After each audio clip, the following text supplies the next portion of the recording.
there. Oh, well, that's fine. I missed it. I This missed is it. blue. Skip. Yeah, I looked at the front page. Can I add blue? Yeah, that's fine.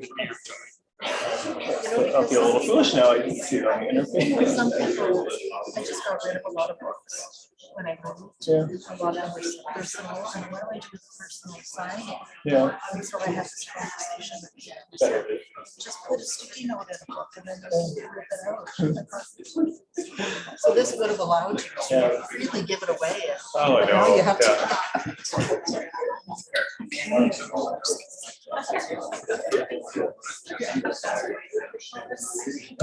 just hang on for a second. Only, I don't want to get in line over here afterwards. I have to elbow my way through all the attendees. I do, yeah.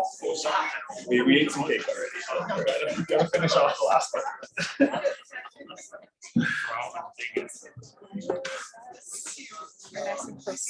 Okay, let's do it. Okay. Okay, good evening, everyone. My name is Mylène Simard, and I'm an event facilitator here at McNally Robinson Booksellers.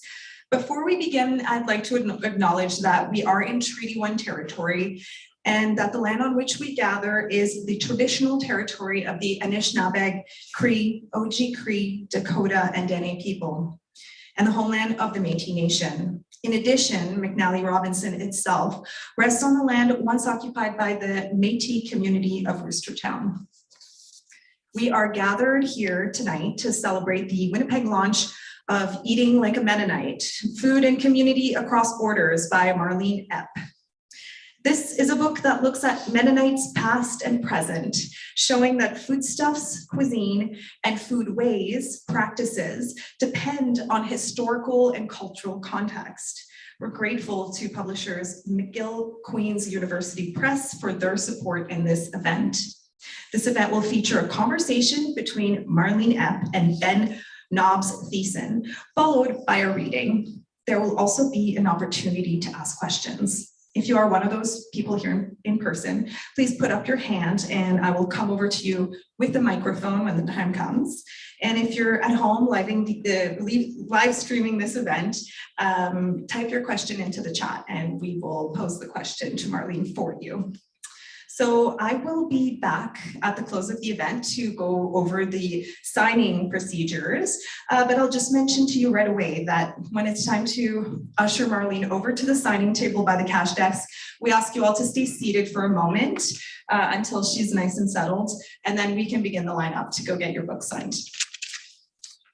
So your host, Ben Nobbs-Thiessen, is the chair in Mennonite Studies and assistant professor of history at the University of Winnipeg. Our featured author, Marlene Epp, is professor emeritus of history at Conrad Grebel University College at the University of Waterloo. Please join me in welcoming them both.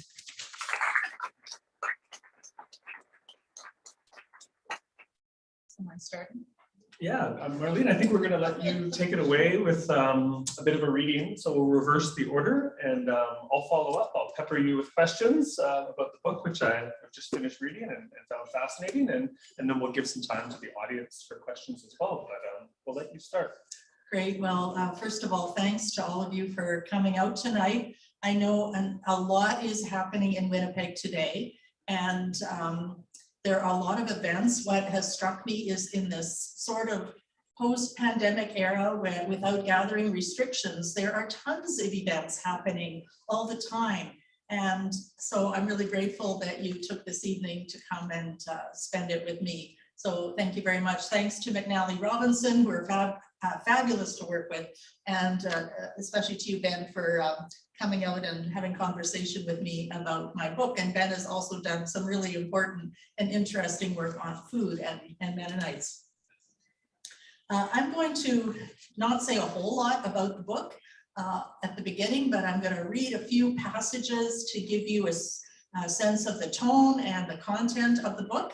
And I've just kind of chosen pretty randomly about some things that I think might be of interest. So the introduction to the book probes a lot of themes about why I think this is an important topic, but we'll talk about that later perhaps. I talk a lot about food and identity and what it means for Mennonites with a historic ethnic ancestry that we might think of as Swiss or Pennsylvania German or Dutch Russian Mennonite, but what food means for Mennonites who do not have that ethnic ancestry as well, or to people who love foods but don't claim themselves to be Mennonite at this point in time. Religion and food scholars Michel Desjardins and Ellen Desjardins observe that Canadians tend to be more interested in tasting local Mennonite food or supporting the Mennonite sale of fair trade coffee than they are in attending Mennonite church services. This may also be true for individuals with a Mennonite family background. While some take issue with the idea that there is a thing called Mennonite food, we should not ignore the phenomenon of what is called food roots, individuals exploring the food traditions of their ancestors as a way of finding identity in a post-religious era. This may be why many young adults, whether of recent or long ago Mennonite background, are keenly interested in their cultural food traditions. Some of these are embracing Mennonite foodways because so little else about being Mennonite is engaging them, particularly in a North American context. For non-gender binary individuals, traditional Mennonite foodways provide a connector to ancestry and community in cases where church institutions reject their sexual identities. For example, Alicia J. Dewick offers the idea that queer Mennonites who feel themselves outside the normative categories of Mennonite identity with regard to sexuality maintain their sense of belonging as Mennonite because of cultural touchstones such as Mennonite foodways. Similarly, queer Mennonite writer Daniel Cruz suggests that Mennonite ethnicity, while tenuous, may be valuable because it keeps alive the possibility of staying within the Mennonite community for individuals who were rejected by that community for theological reasons. I speak also in the introduction about individuals, as I said, who come from a ethnic or cultural ancestry that are not what we think of as traditionally Mennonite and what food means to them. Yet another perspective comes from Mennonites who have found their way from Mennonite cooking to Mennonite churches. Mexican-American Lupe de Leon became a Mennonite by the Kool-Aid and cookies route, whereby invitations to church by missionaries in his South Texas community in the 1950s were accompanied by bags of groceries. Historian Felipe Hinojosa said his family first met ethnic Mennonites while picking tomatoes on Mennonite-owned farms, an encounter that is about socio-economic class as much as food.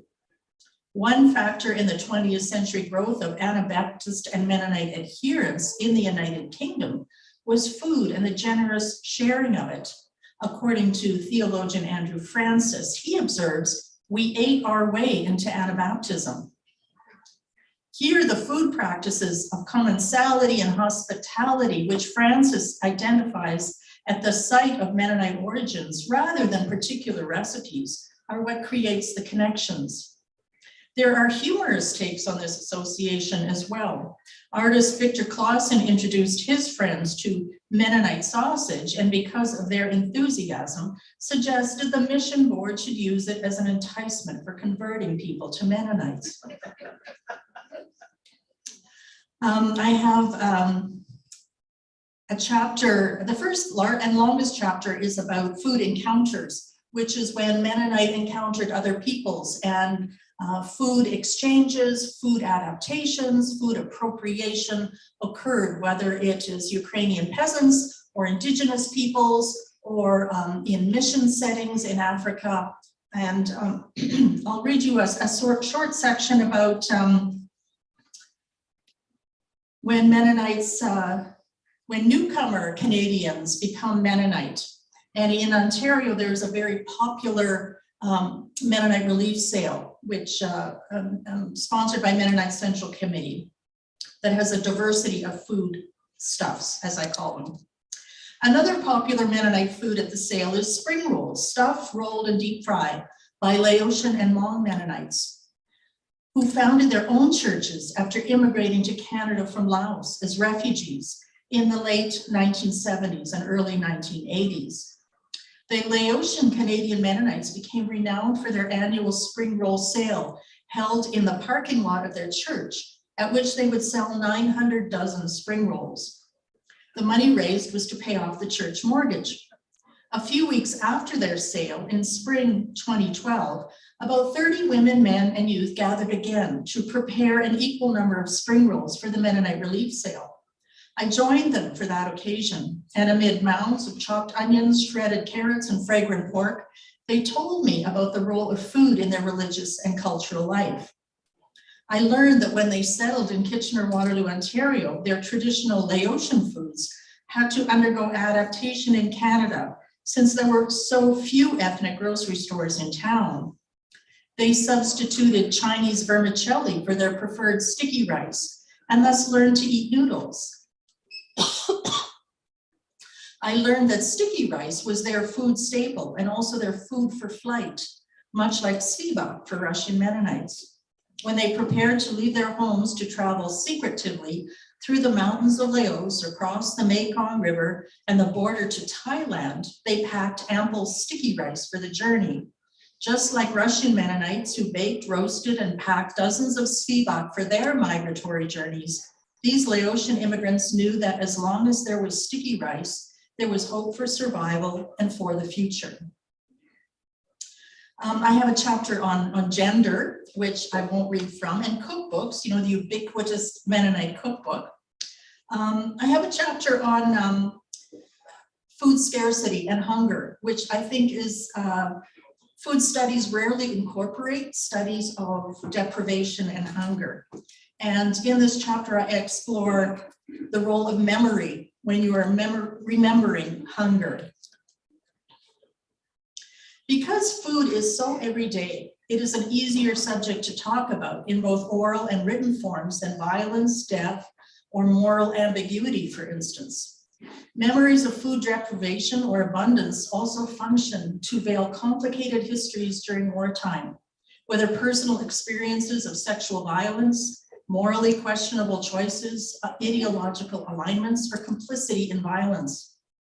Research on Mennonites in the Holocaust offers important and startling evidence that some Mennonites had personal affinities with National Socialism and collaborated with the Nazi regime during the Second World War. This important research does not, however, probe the issue of memory to any great extent. How does guilt over such complicity become hidden in professions of unknowing or in memories of physical need at the time? During the Second World War, as the German army occupied Mennonite settlements in Ukraine, political affinities were tested. Many Mennonite families living in Soviet Ukraine when the German occupation occurred from 1941 to 1943 were required or were willing to provide food and lodging to German soldiers. For instance, one woman in her memoir says this about the occupation: "Finally they arrive, my mother cooks and looks after 8 of them and they treat us very well." Starvation became political. The Mennonites hated the communists who starved them and welcomed the Germans because finally they had enough to eat. How much did their experience of having enough to eat influence their attitudes toward the German occupation? When fleeing from the Soviets on the Eastern Front in 1944, after arriving in the German Reich, Helen Duick says, "Friendly Hitler boys brought us a cup of milk right away, which refreshed and strengthened us. After that, we were served a wonderful hot soup and then were allowed to stretch out on our straw beds that had been prepared for us. Later, they were received by a friendly socialistic women's group who served us a nourishing bean soup, which we thoroughly enjoyed. With satisfied stomachs and renewed strength, we went off to our future home. A few Hitler boys showed us the way." The intense physical need for sustenance may have functioned in memory to downplay knowledge of the actual ideology and actions of the Hitler boys. And just one more short section. The final chapter is about food and religious practice. I call baking and breaking bread together. And of course, I talk about potlucks. Some manifestations of commensality, which is eating together, occur within the church institution itself. In many congregations, potluck meals are akin to religious observance. According to one source, potluck advocates consider them the equivalent of the communion meal in a modern era. One observer described potlucks as complex social interactions at which people, often women, were tested for the popularity and acceptability of their contributions. For individuals without a Mennonite ancestral background, potlucks could be intimidating and scary because of high expectations of what was suitable to bring. In my own household, there have been half-serious conversations about whether to switch congregations because of the quality of the potlucks. Potluck meals are not limited to any one Mennonite tradition, nor even to Mennonites. When visiting Mennonite churches in India in 2015, I was the guest of honor at a potluck meal following the evening service. I was struck by my familiarity, not with the dishes themselves, but rather with the patterns of conversation, the variety of foods put out, and the manner in which the cooks, both men and women, talked about each other's contributions. When churches closed during the COVID-19 pandemic, I dare say adherents missed the potluck gatherings as much as, if not more than, the in-person church services. Whether in the context of a potluck meal or not, the success of church congregations was directly related to the membership's practice of gathering together to build community, more often than not over food. Describing her mother's prolific baking activity for church functions, Diane Ty says, sharing a cup of tea and a sweet made congregations more cohesive and helped build communities. The food was not an extraneous element to church life, but in fact allowed communal relationships to occur at all. I'm going to stop there, Ben. That's just a glimpse into some of the tone and content of what I explore in the book. And could read more if there's time.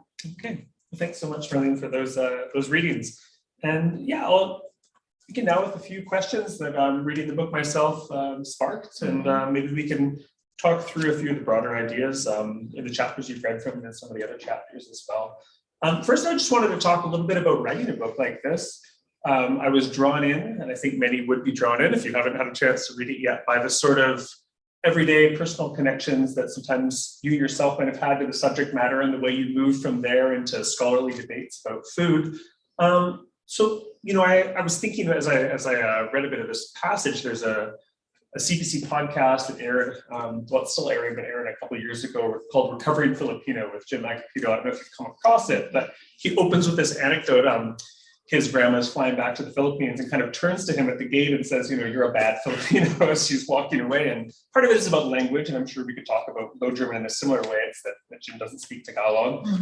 But part of it, as he explores in this podcast, where he kind of returns to his roots, is about not liking particular food items, right? Kind of exploring different foodways that are unfamiliar. You know, and in the chapter on gender, I think, and in the intro, you kind of foreground this, writing about food as someone who's not particularly fond of cooking. How do you come to writing a book like this, and how does your personal experience inform that? And I applaud you for that brave and gender challenging opening. The declaration, yeah. Some of you are maybe familiar with the cookbook, Mennonite Girls Can Cook, and I kind of made fun of that cookbook, like the title. And my chapter on gender is called Mennonite Women Can Cook. But the joke in my family is that if I were to have a food blog, it would be a Mennonite woman who doesn't cook. And the joke is that I teach about and write about and think about food, and the three men in my household do all the cooking, which is absolutely true. And I've taken the privilege and indulgence of writing about family stories in this book a fair bit. So I can cook a meal, just letting you know, but I write about gender in part historically because I know many of the gender associations with food have shifted and changed, but there's still many sort of entrenched ideas and expectations that I come across all the time about who should be cooking. And I have a little section on masculinity, you know, the old men in the barbecue kind of thing. And there is a cookbook called Mennonite Men Can Cook Too. I don't know if the bookstore carries it, but yeah, it's still this sort of normative assumption, certainly historically, yeah. Yeah, I think you put it quite well that, you know, resisting or embracing that assumption is in either case shaped by those gender perspectives. You know, why haven't we had a book like this sooner? I think there's a wonderful literature and food studies that you reference. And maybe you can tell the audience a bit about what are some of the contributions of that field of study that you kind of draw from, but what is it about food that has been kind of invisible or hiding in plain sight for so long when it does seem to be quite central? Well, it's so everyday, right? It's so everyday and taken for granted. And what, you know, every time I met with a group of people to talk about food, and particularly some of my international audiences, I spent time in India and Democratic Republic of Congo in Mennonite communities. And they thought I wanted to talk about church or women's roles in the church, which they had a lot to say about. And I wanted to talk about food, but, you know, women's roles in the church were inevitably woven into that conversation about food. And well, food, you want to know what food? But people have no trouble talking about food once you get going.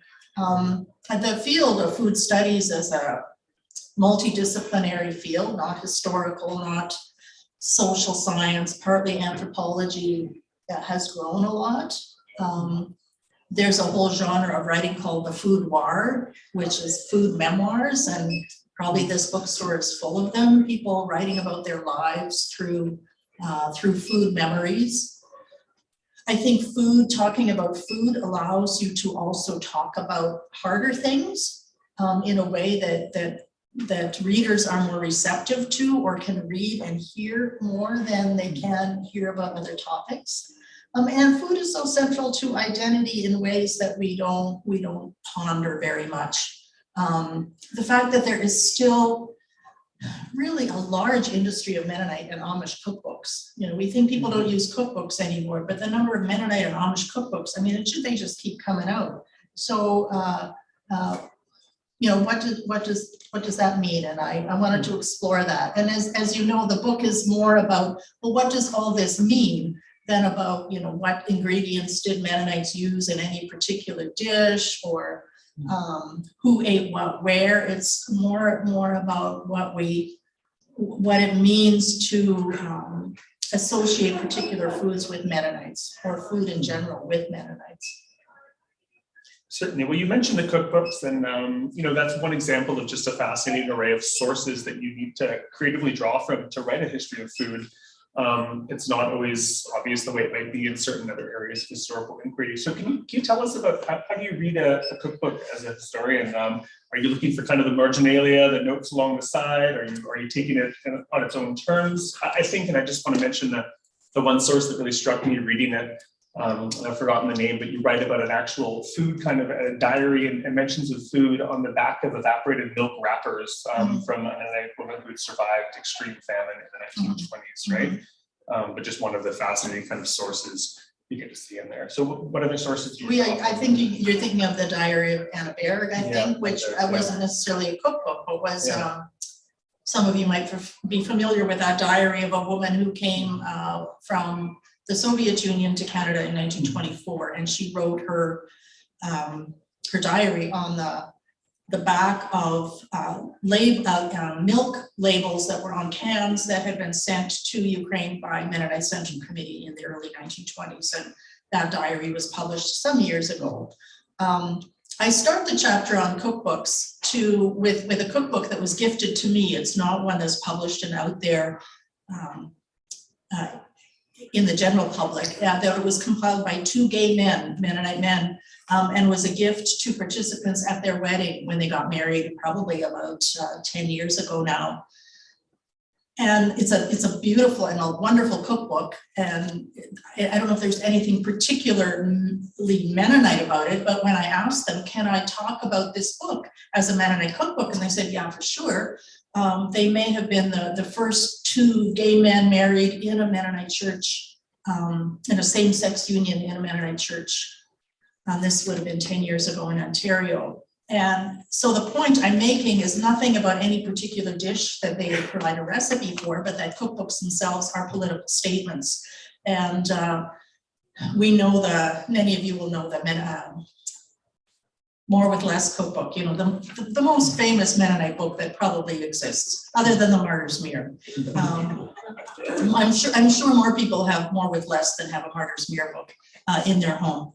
And very much a political statement and a theological statement. Some people have thought about it as a theological treatise. Many of us think of it as, oh yes, endless recipes for lentils and beans, right? Which certainly was the cookbook to go to, you know, when I was a young adult, as a political statement. I mean, you can read some of the cookbooks and some from, you know, Manitoba here, the classic Mennonite Treasury of Recipes, published in the early 1960s by a group of women from Steinbach.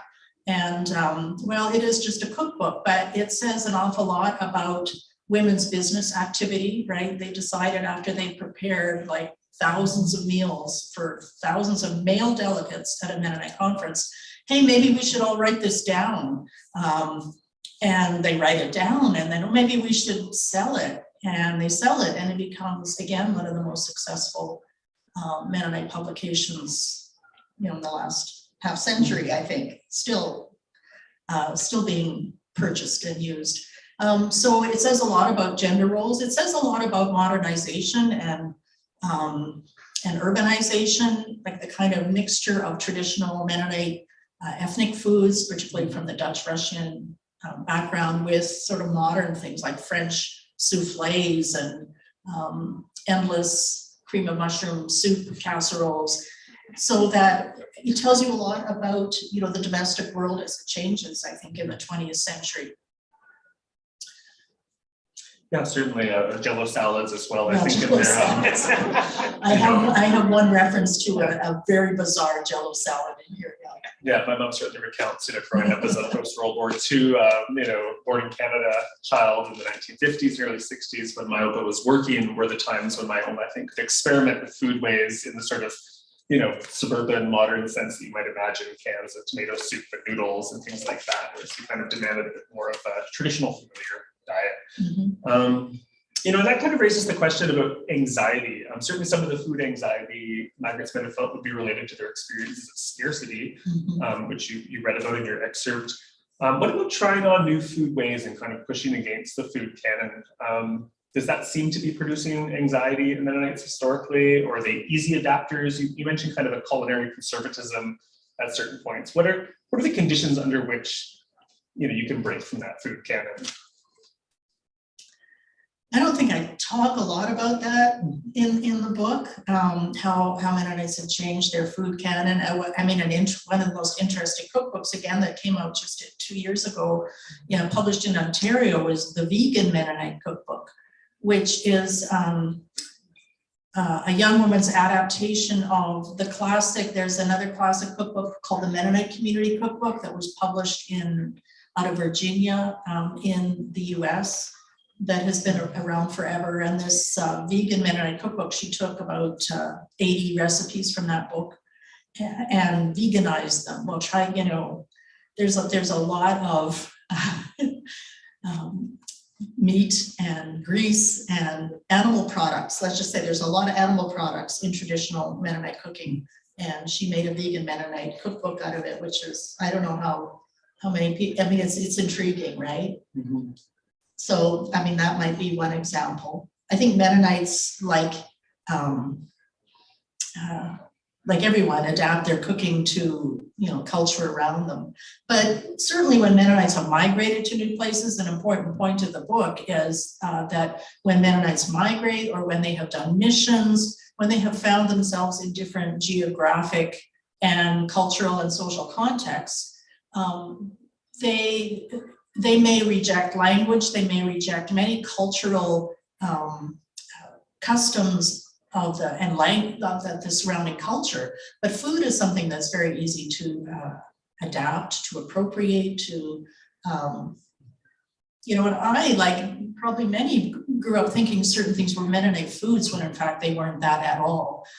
They were foods that Mennonites had appropriated and adapted from cultures, in my case, in Ukraine, right? And that would probably be true for many people here, and Mennonites have done that all over the world as missionaries, you know, in Africa or Asia. Again, there are many things that they would reject about the culture. I mean, they're trying to Christianize people, they're trying to plant churches, but by and large, the missionaries would have had a lot of problem with some of the cultural customs of the people they were trying to missionize. And initially food could be one of those. You know, they would have yeast, you know, shipped from North America so they could make you know, yeast baking, well, which was hard often in climates where yeast didn't work very well. So that change and that adoption of local foodways was also a larger cultural transformation process. Good. Marlene, would you like to read another short excerpt? I think we're pretty good on time, and I can always throw another question your way. Sure. Okay. I don't know what you want to hear about. I'll read a little bit from the gender chapter.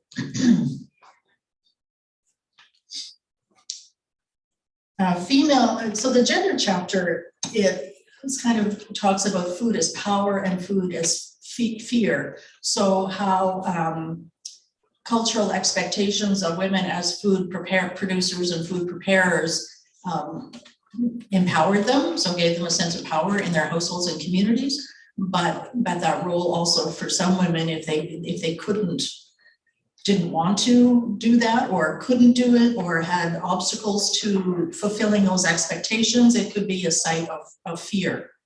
And maybe this is what I'll read here is a little bit in between that. Female self-worth was often tied to food preparation and presentation, whether it was the amount a woman could put away, preserve at the end of harvest, or the size and symmetry of her svibak, or how quickly her varenika were snapped up at the church fundraiser, or how fast her dish was emptied at the church potluck.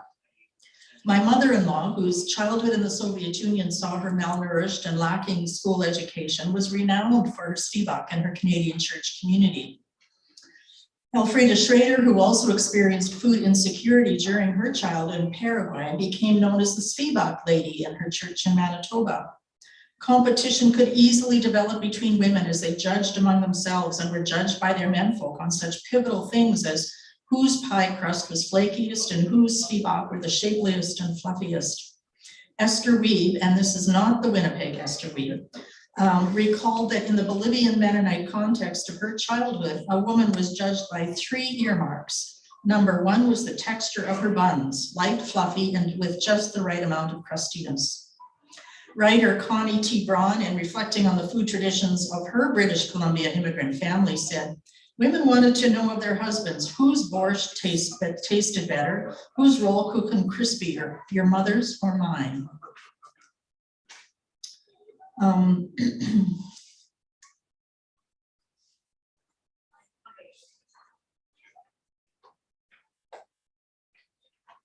And I should note, like in thinking about the whole issue of hunger and food deprivation, when thinking about the ideas of abundance and richness and food obsessions that one sometimes finds in Mennonite households and communities. And I think of the family I married into, who came to Canada as refugees after the Second World War and had experienced severe food deprivation and hunger.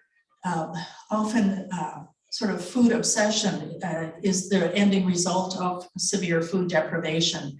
And so the giant freezers and 2 kitchens in the suburban house and the pantries the size of bedrooms, which I think is an interesting outcome of severe deprivation. Maybe I'll just read a little bit from the opening chapter of the last chapter on food and religion, where I think about generally in this chapter, you know, most of the faiths of the world, global faiths, and also indigenous traditions have food rituals as part of their spiritual traditions, sometimes required, sometimes that evolve.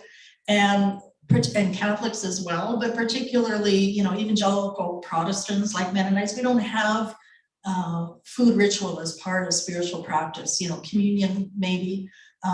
So I talk a lot about how food practices become part of religious practice in Mennonite homes. And this particular example is actually from India. I'm just trying to find the beginning of that.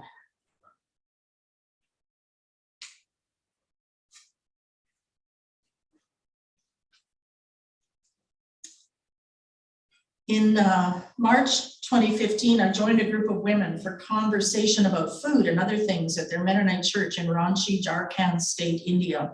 I learned about the common ritual of mutti dan, translated for me as handful offering, whereby women set aside a handful of rice each day while preparing the family meal. Those handfuls accumulated until brought to church, where the women's collective offering of rice was sold to raise funds for activities in the church.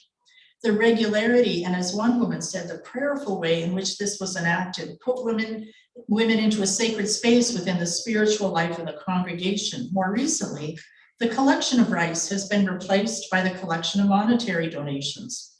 This localized ritual connected the household to the church directly and demonstrated that food is often at the heart of religious-based charity, meeting the needs of others within and outside of the church. This particular ceremony brings together the major themes of this chapter: caring for those in need, food-based rituals in the church, food is essential to community, and a food item, in this case rice, as symbolic of spiritual meaning. And I compare this to something like svibak, having spiritual meaning in Mennonite religious practice from the Dutch Russian tradition. Happy to have more questions. Perfect. Yeah, no, thanks, Marlene. I love how the book kind of leans in at times to sort of ethnic expectations about Mennonite food identity, and then kind of builds these bridges to other food cultures, which also become part of that, what is ultimately Mennonite food identity. One thing that I was struck by, and I guess perhaps selfishly just because of some interest I have, was reference to a small store called Mennonites and a recipe for tamales that appear in sections of the book. Can you talk a little bit about the impact of Latin American foodways and kind of Mennonites as a conduit for those that pops up at different points in the book? Well, that's such an interesting example of food hybridity. So food studies people often talk about food hybridity, right? When you bring different food traditions together. And there's a delightful food store, and these exist across Canada and North America probably, but in the one that I go to in Southern Ontario is called Mennonites. And it is founded by a woman from the Sommerfeld colony in Mexico who came to Canada as a young adult and started this food store. And it's, it has mostly Mexican, like endless shelves, like a bookstore full of chilies and hot sauces. And tortillas and what we would associate with traditional Mexican cooking. But then there's a whole freezer full of noodles and varenica and farmer sausage. So from the European, Germanic, what would have been for them Russian Mennonite tradition. And it's such an interesting coexistence of those food traditions. And the woman who owns the store told me, well, she was really trying to maintain her European Germanic Mennonite food traditions, but basically she and her kids much preferred the Mexican cooking. And when since you mentioned tamales, I wasn't planning to put any recipes in this book, so it's not a cookbook.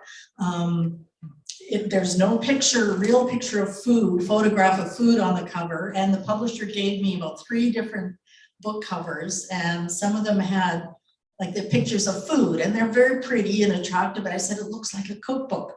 And I love cookbooks, but this is not a cookbook. But then they said, oh, we got to put some recipes in. So I rolled my eyes and I said, okay, we'll put some recipes in.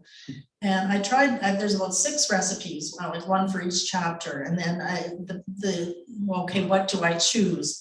And I tried to choose something that would be unexpected in each chapter. And so I do have a recipe, very, very short one for tamales. And what struck me about that recipe, it came from a cookbook that was only in German and Spanish, was published in Mexico, and it was really a cookbook for the community, not for widespread distribution.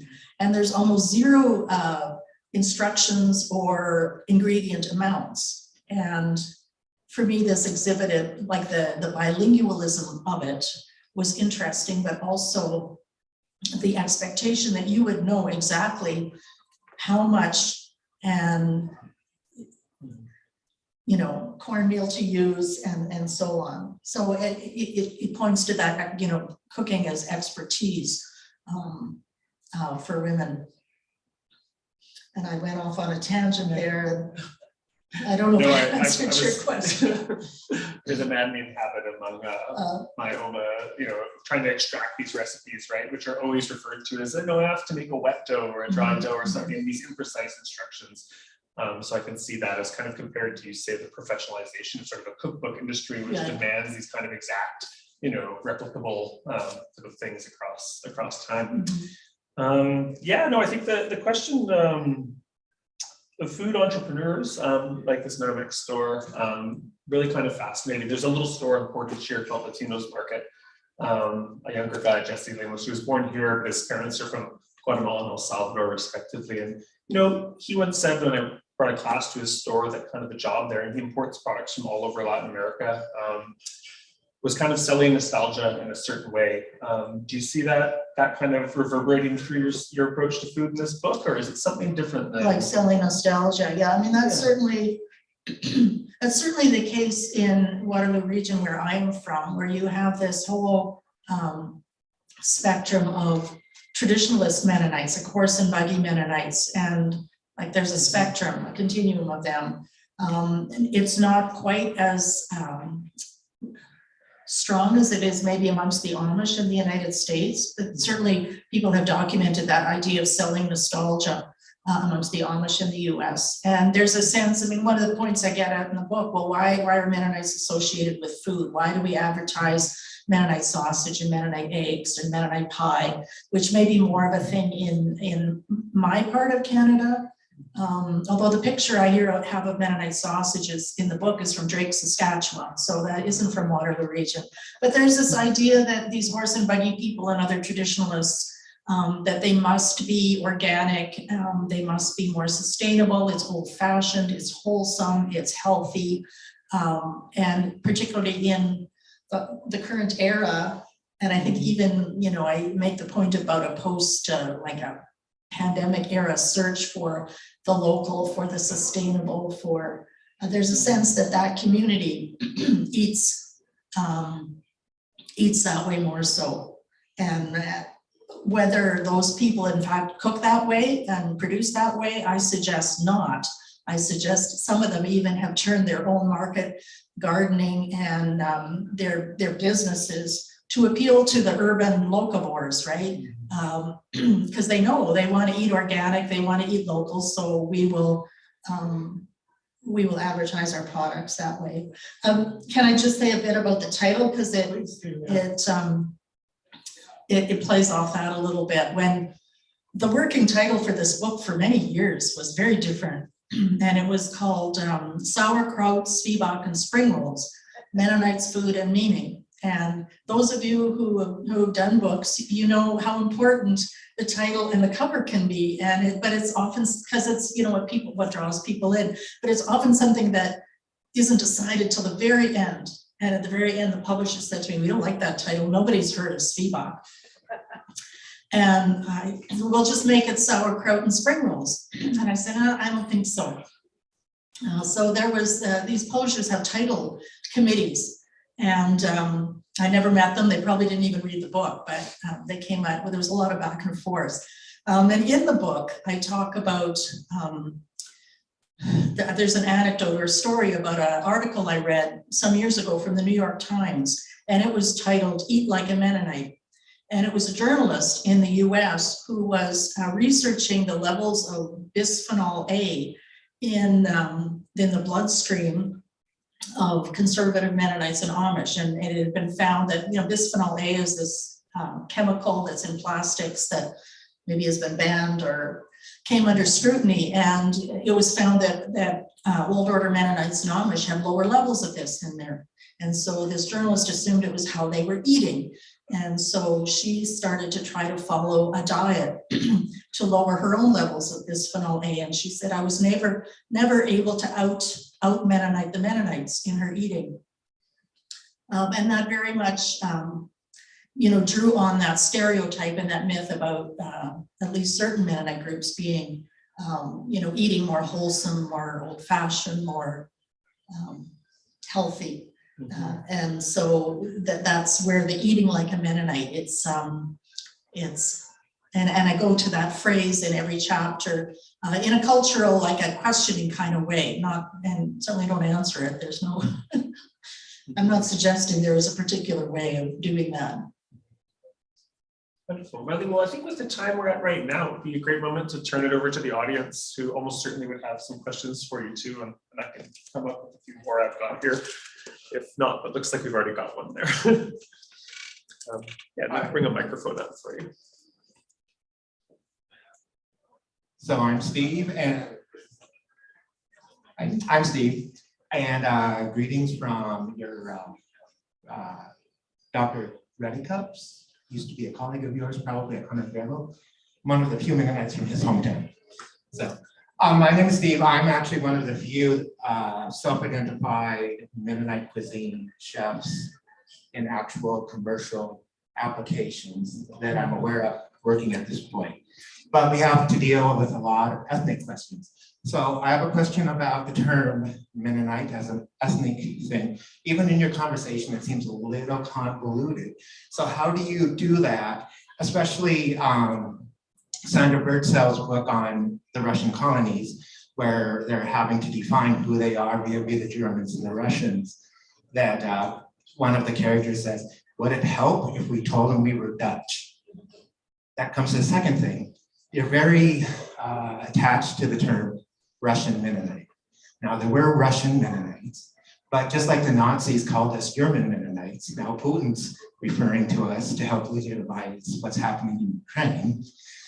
Have you thought about considering adapting some parameters for the term Ukrainian Mennonite?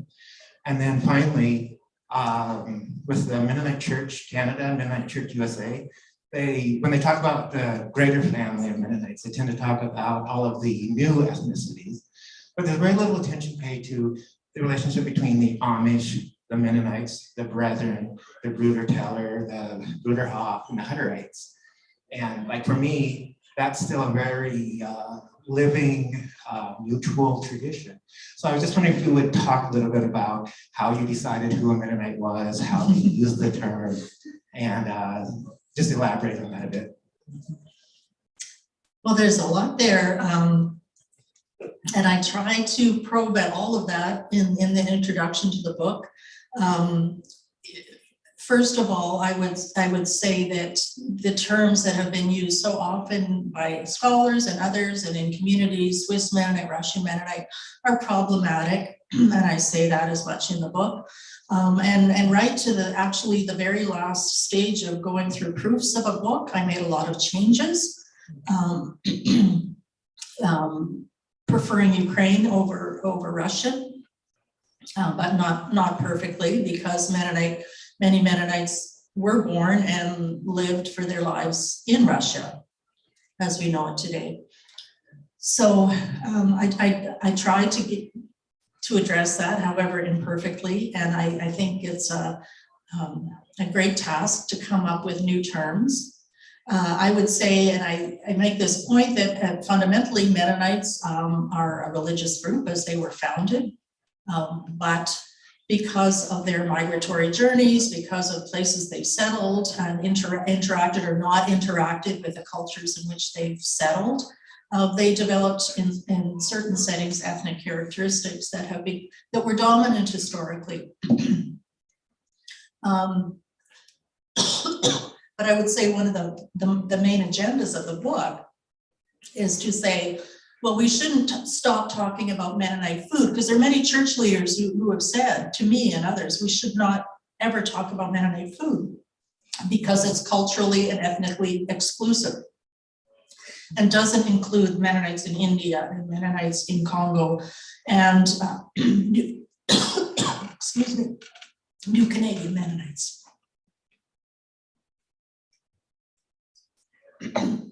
And so I've tried to do that in the book. Why don't you talk about, you can answer that question. I think I'll turn it back to the floor to see if we have any other questions. Okay. Hello, my name is Natalia. So of course, I haven't read this book yet. And so, but I looked through their, their content, and it's very good navigation for this book. And so I see that it's written by a historian, of course, when we see the content. And so my question, what is the best discovery when you was written this book? What special do you understand about Mennonites? What do you know now about Mennonites after reading this book? To compare, it was before the written. So what is your new discovery about Mennonites? Maybe. Thank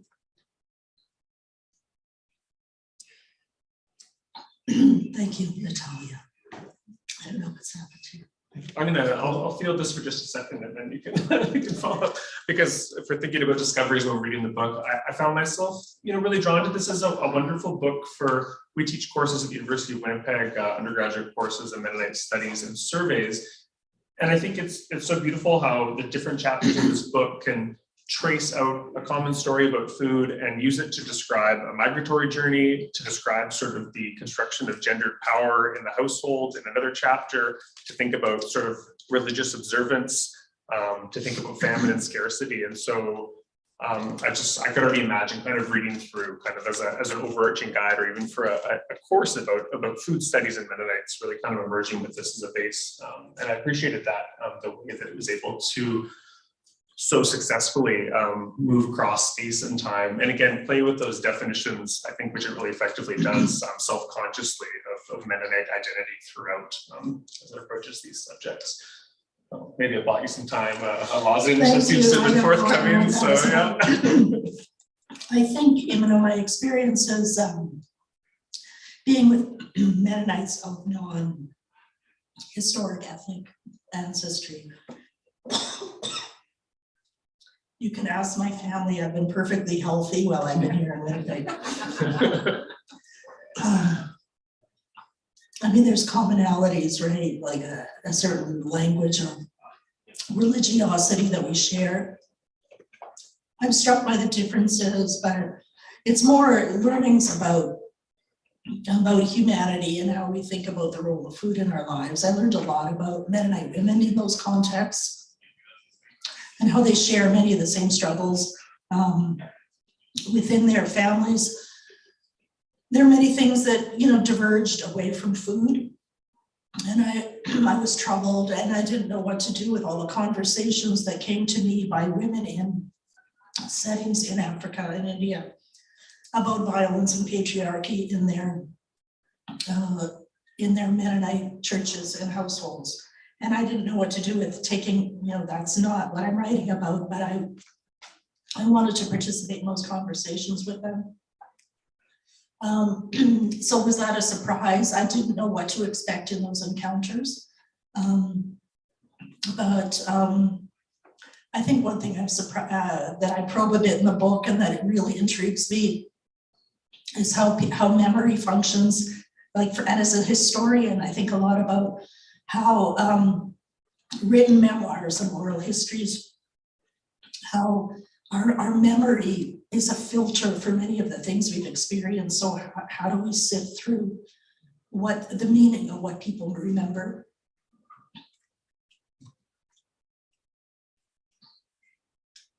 Yeah, I think that's a great comment about marking memory through food, memories in particular. And I think I was saying to a few folks as we gathered in here about, texting back and forth with my mom and kind of trying to say, what were these sort of shared food memories? Who was it who did this? And how do they mark place? I think my from my OPA's post-Second World War II migratory generation.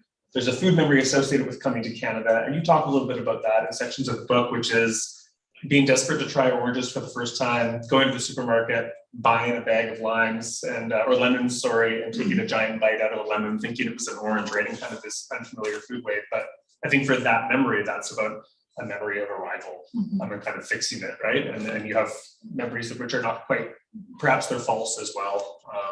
There was a common memory that was shared from another family member who ended up at the Chaco in those same years in the post-48 migration. And a bunch of women had come to the cooperative store complaining that their bread was not rising properly or their baking wasn't rising properly. And it turned out that supposedly the cooperative had opened up a can of DDT, which is used, for, of course, insect control, and had been doling it out in place of baking powder to my women. It wasn't a true story, not necessarily, but it speaks to kind of the new environment and the desperation to kind of reproduce bread in this environment there. So yeah, I think it's worth kind of, like you said, thinking about memory in all of its fallibilities. And the one section I read, the only section in the book where I talk about the Holocaust was the one that I read, and I've been thinking more about remembering that and how does that lead to how we're interpreting it in the present day. But another example, I try to get at Mennonite encounters with Indigenous peoples, food encounters with Indigenous peoples. And that was something that wasn't new to me, but I thought about it in new ways. And how there's so many anecdotal pieces. There's not a lot of evidence other than anecdotal oral tradition, stories here and there about, and so much of it is about Mennonites feeding Indigenous people, right? So when in fact Mennonites in many settings and cases relied on Indigenous people, whether that was in southern Manitoba or they're in southern Ontario or the Caucasus of the Russian Empire, relied on people there to feed them when they were newly arrived or newly settled. But rather than remembering or acknowledging, displacement or, what is their land, where do they live? And now we're here, it's about feeding them, right? The colonizer is feeding them. So I think, I just barely skimmed the surface of that, the food exchanges between Mennonites and Indigenous people. And I think that there's so much more to understand there about what that relationship is like. I think we have another question on this side. I think I've gotten over that for a little while. Thank you, Joy. Hi, my question is, when you were writing this book, obviously you are an historian, and that's the perspectives that you take with the research you did and the interviews and the ways that you gathered your data, your information. Were there some things that you thought about that sort of would look to the future? Obviously different situations call for different ways that people will feed a community or include others or work with food and all of that, but just wondering if you had some insights about that.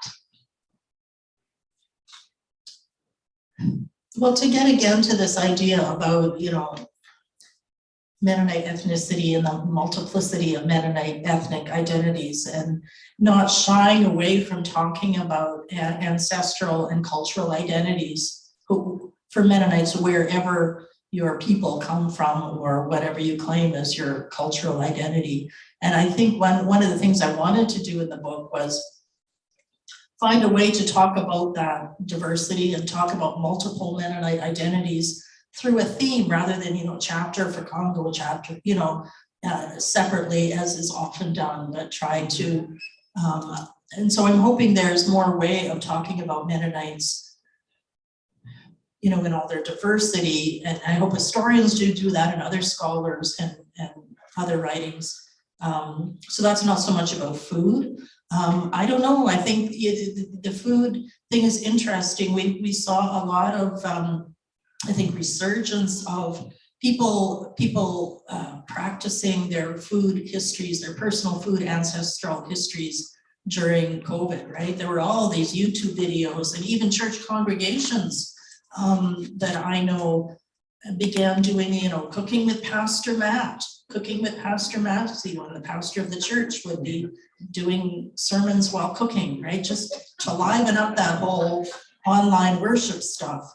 And all kinds of young adults were cooking pasta or other things, getting together with grandma online and learning to cook something from that tradition. I found that really interesting. So that even though, as I noted in one of my readings, there may be a drift away from what we consider institutional Mennonite church life, you know, an interest in how do we define that. And I don't think that's a bad thing, personally. Some people would say that's not a good thing, you know, to hang on to your Mennonite identity through a food practice. I don't think it's a bad thing. I think it's just really interesting. I can't project into the future about much of anything. But I would say the Mennonite cookbook is here to stay till the next millennium, I'm sure. That seems a great note to end on, as we've just arrived at 8 p.m. and I think we'll shift over to excited that maybe we can take a moment to thank Marlene.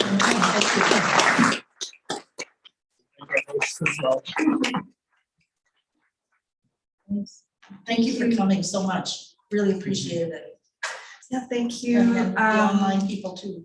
Yeah, there was quite a group online watching from home. So Okay, so they saw me. Developing all over the No, I think we can all agree it was a warm night and very enlightening and thoughtful conversation. So thank you, Marlene, and thank you, Ben. We will now move on to the signing portion of the evening. So once again, we ask you all to stay seated while we safely transport the woman of the hour over to her signing desk. And so when we're ready in a few moments, feel free to drift over our side and grab a copy of her book, Eating Like a Mennonite. We have some at the cash desk and over at the signing table. And you can grab one and get it signed. We just ask that you remember to pay for it before you leave the store. Thanks again. Oh, I'm watching you. Thank you again to our hosts, Ben Nobbs-Thiessen, and to all of you for joining us in large numbers on this lovely night. Thanks. Thank you. I will come and say hello anyway, but I know McNally Robinson doesn't want me to say that.